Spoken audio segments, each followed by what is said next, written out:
Oh,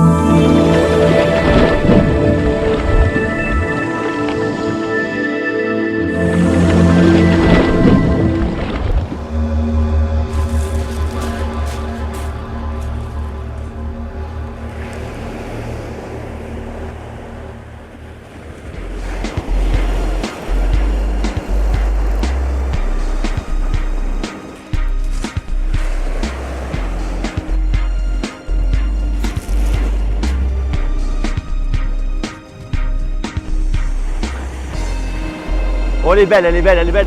Belle, elle est dans la vague.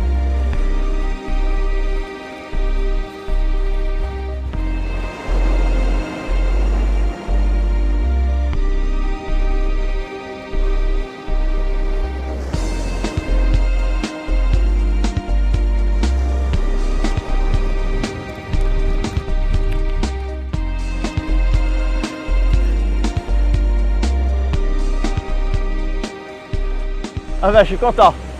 Ça faisait une demi-heure qu'on était arrivé. Je monte ma troisième canne. J'entends le moulinet qui se vide, un beau départ. Et voilà. Ça fait plaisir.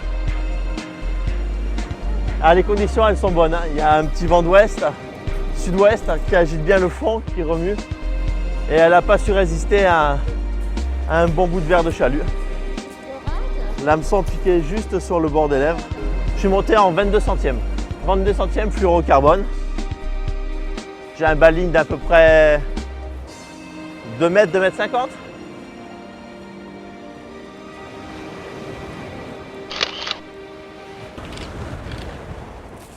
C'est des cannes qui font 3,90 mètres de long,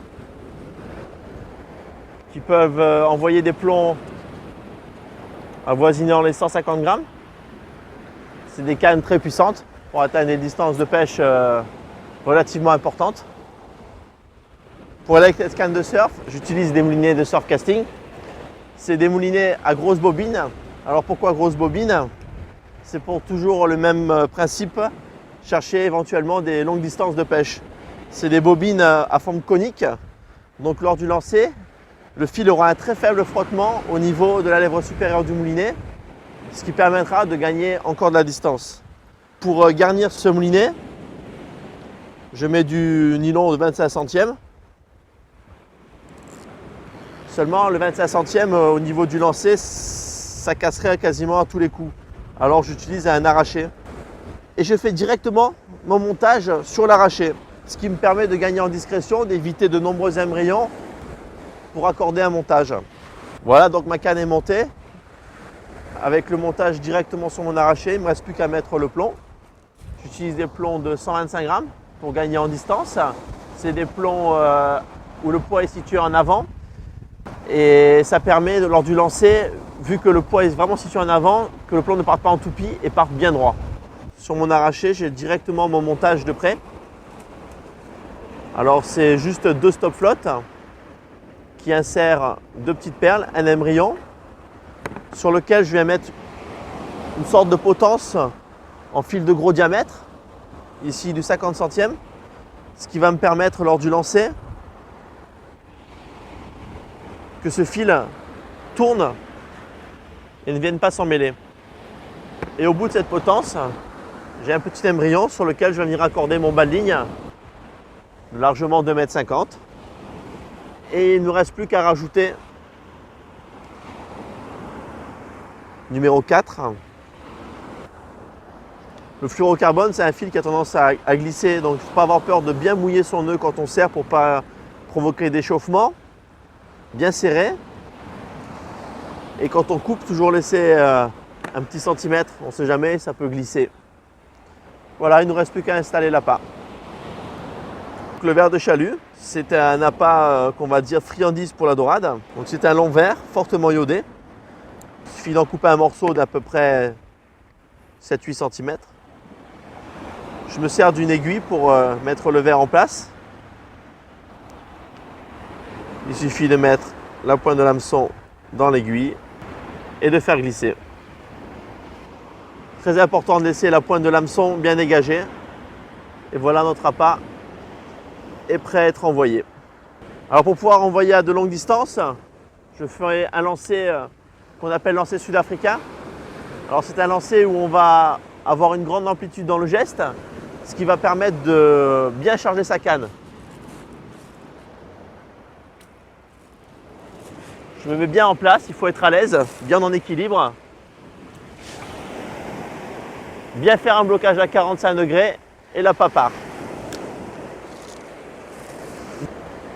Une fois que l'impact a eu lieu, il me suffit de bien prendre contact avec le plomb, légèrement tendre ma ligne pour bien étaler tout mon badonine sur le fond, pour éviter tout souci d'emmêlage. Une fois tout bien étalé sur le fond, il ne reste plus qu'à poser sa canne sur le trépied. Je desserre bien mon frein, que s'il y a un départ, que le poisson puisse prendre du fil sans risquer la casse. Voilà, mes cannes sont en action de pêche. On va pouvoir placer sur les cannes ce qu'on appelle des écureuils. Ça va être un système pour pouvoir visualiser la touche. Donc il suffit de venir placer ça sur son fil, de détendre sa bannière.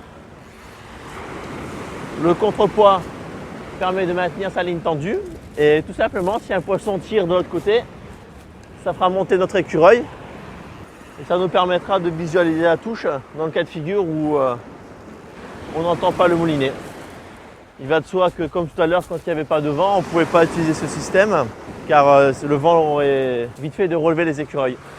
Alors la pale a été grignotée par les petits, mais il me reste quand même un bout de verre de chalut plus que correct. Et pour essayer de changer un petit peu, je vais mettre un bibi en mix avec un bout de verre de chalut. Le chalut et le bibi dans les vers marins, je pense que c'est les deux appâts préférés de la dorade. C'est des appâts qui tiennent très bien l'hameçon, sur lesquels on peut faire des lancers relativement appuyés.